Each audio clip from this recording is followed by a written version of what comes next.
J'ai appris hier, avec stupéfaction et colère, les aveux de Jérôme Cahuzac devant ses juges. Il a trompé les plus hautes autorités du pays, le chef de l'État, le gouvernement, le Parlement, et à travers lui, tous les Français. C'est une faute impardonnable. C'est un outrage fait à la République.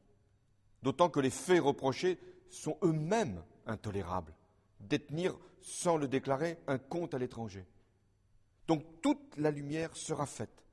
Et c'est la justice qui poursuivra son travail jusqu'au bout et en toute indépendance. J'affirme ici que Jérôme Cahuzac n'a bénéficié d'aucune protection, autre que celle de la présomption d'innocence.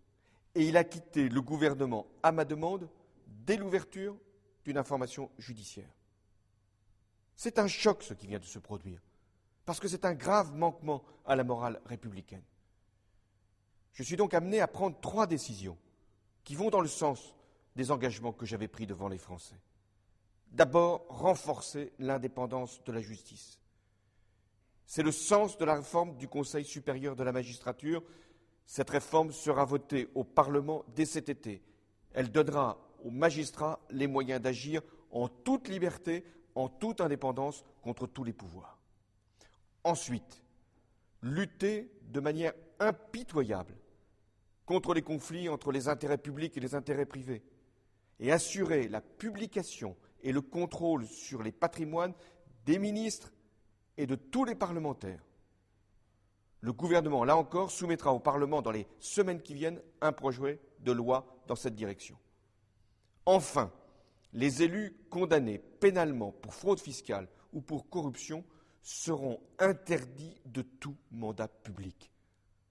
La République, c'est notre bien le plus précieux. Elle est fondée sur la vertu, l'honnêteté, l'honneur.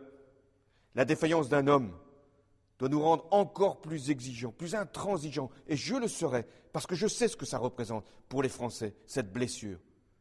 L'exemplarité des responsables publics sera totale.